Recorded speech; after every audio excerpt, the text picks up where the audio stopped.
Catecismo Mayor San Pío X, quinto, del octavo mandamiento. 452. ¿Qué nos prohíbe el octavo mandamiento? No dirás falso testimonio ni mentirás. El octavo mandamiento, no dirás falso testimonio ni mentirás, nos prohíbe atestiguar en falso en juicio. Prohíbe además la detracción o murmuración, la calumnia, la adulación, el juicio y sospecha temeraria y toda suerte de mentiras. 453. ¿Qué es la detracción o murmuración? Detracción o murmuración es un pecado que consiste en manifestar sin justo motivo los pecados y defectos de los demás. 454. ¿Qué es calumnia? Calumnia es un pecado que consiste en atribuir maliciosamente al prójimo culpas y defectos que no tiene. 455. ¿Qué es la adulación? Adulación es un pecado que consiste en engañar a uno diciendo falsamente bien de él o de otros con el fin de sacar algún provecho. 456. ¿Qué es el juicio o sospecha temeraria? Juicio o sospecha temeraria es un pecado que consiste en juzgar o sospechar mal de uno sin justo fundamento. 457. ¿Qué es mentira? Mentira es un pecado que consiste en asegurar como verdadero o falso, con palabra o con obras, lo que no se tiene por tal. 458. ¿De cuántas especies es la mentira? La mentira es de 3 especies: jocosa, oficiosa y dañosa. ¿Qué es la mentira jocosa? Mentira jocosa es aquella con que se miente por burla o juego y sin perjuicio de nadie. ¿Qué es la mentira oficiosa? Mentira oficiosa es la afirmación de una falsedad por el propio o ajeno provecho, sin perjuicio de terceros. 461. ¿Qué es la mentira dañosa? Mentira dañosa es afirmar una cosa falsa con perjuicio de tercero. 462. ¿Es lícito alguna vez mentir? Jamás es lícito mentir, ni por juego, ni por interés propio o ajeno, o por ser cosa en sí mala. 463. ¿Qué pecado es mentir? La mentira jocosa u oficiosa es pecado venial, pero la dañosa es pecado mortal si el daño que acarrea es grave. 464. ¿Es preciso decir siempre todo lo que se piensa? No siempre es preciso, especialmente cuando el que pregunta no tiene derecho a saber lo que pregunta. 465. ¿Basta la confesión al que ha pecado contra el octavo mandamiento? Al que ha pecado contra el octavo mandamiento no le basta la confesión, sino que tiene obligación de retractarse de cuanto dijo calumniando al prójimo y de reparar de modo que pueda los daños que le ha causado. 466. ¿Qué nos manda el octavo mandamiento? El octavo mandamiento nos manda que digamos la verdad en lugar y tiempo y que echemos a buena parte en cuanto podamos las acciones de nuestro prójimo. Sexto, del 10º mandamiento. 467. ¿Qué nos prohíbe el 10º mandamiento? ¿No codiciarás los bienes ajenos?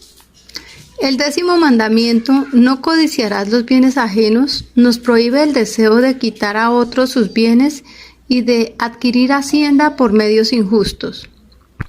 468. ¿Por qué prohíbe Dios aún el deseo de los bienes ajenos?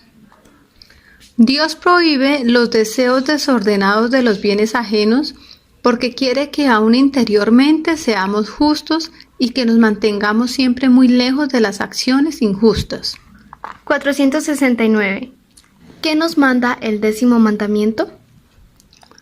El 10º mandamiento nos manda que estemos contentos con el estado en que Dios nos ha puesto y que suframos con paciencia la pobreza, cuando el Señor nos quiera en este estado.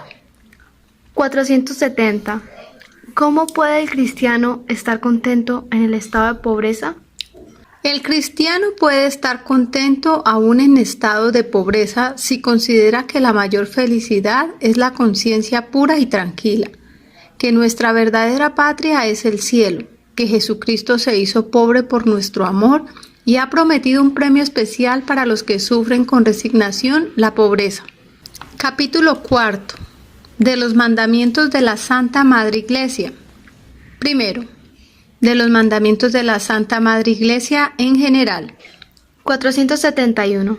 ¿Qué otros mandamientos hemos de guardar, además de los mandamientos de la ley de Dios?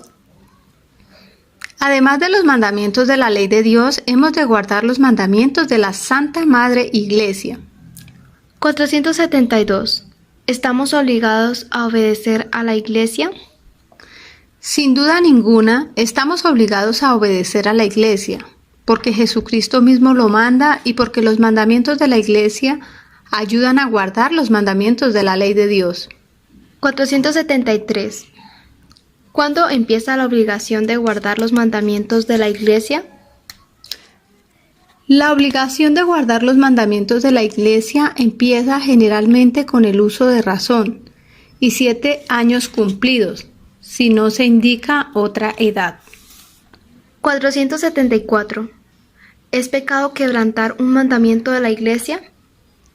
Quebrantar a sabiendas un mandamiento de la Iglesia en materia grave es pecado mortal. 475.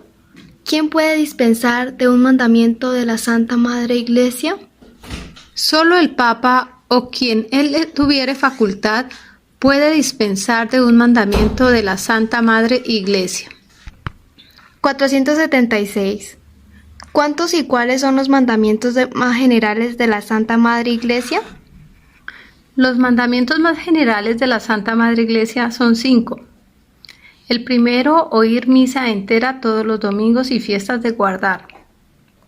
El segundo, confesar los pecados mortales al menos una vez al año y en peligro de muerte, y si se ha de comulgar.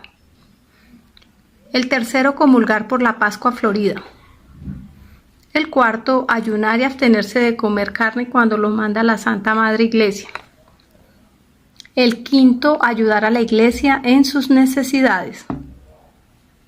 También son mandamientos de la Iglesia no leer libros prohibidos y no celebrar solemnemente bodas cuando están cerradas las velaciones.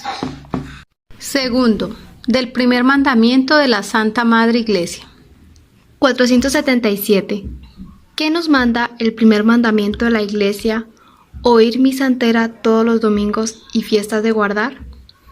El primer mandamiento de la Iglesia, oír misa entera todos los domingos y fiestas de guardar, nos manda a asistir con devoción a la Santa Misa todos los domingos y fiestas de precepto, oyéndola desde el principio a fin. 478. ¿Cuál es la misa a que la Iglesia desea se asista a los domingos y demás fiestas de precepto? La misa a la que la Iglesia desea que, en cuanto sea posible, se asista a los domingos y demás fiestas de precepto es la misa parroquial. 479. ¿Por qué la Iglesia recomienda a los fieles la asistencia a la misa parroquial? La Iglesia recomienda a los fieles la asistencia a la misa parroquial primero, para que los de la misma parroquia se unan a rogar con el párroco, que es su cabeza. Segundo, para que los feligreses participen con más especialidad del santo sacrificio que se aplica principalmente por ellos. Tercero, para que oigan las verdades del Evangelio que los párrocos tienen obligación de exponer en la Santa Misa. Cuarto, para que vengan en conocimiento las prescripciones y avisos que en dicha misa se publican. 480. ¿Qué quiere decir dominica o domingo? Dominica o domingo quiere decir día del Señor o día especialmente consagrado al divino servicio. 481. ¿Por qué en el primer mandamiento de la Iglesia se hace particular mención del domingo? En el primer mandamiento de la Santa Madre Iglesia se hace particular mención del domingo porque esta es la fiesta principal entre los cristianos, como el sábado era la fiesta principal entre los judíos, establecida por el mismo Dios. 482. ¿Qué otras fiestas ha instituido la Iglesia? La Iglesia ha instituido, además de las fiestas de Nuestro Señor, de la Santísima Virgen, de los ángeles y de los santos. 483. ¿Por qué la Iglesia ha instituido otras fiestas de Nuestro Señor? La Iglesia ha instituido otras fiestas de Nuestro Señor en memoria de sus divinos misterios. 484. ¿Por qué fin han sido instituidas las fiestas de la Santísima Virgen, de los ángeles y de los santos? Las fiestas de la Santísima Virgen, de los ángeles y de los santos han sido instituidas, primero en memoria de las gracias con que Dios los enriqueció y en agradecimiento a la divina bondad por habérselas dispensado. Segundo, para que nosotros los honremos e imitemos sus ejemplos y ellos nos ayuden con sus oraciones.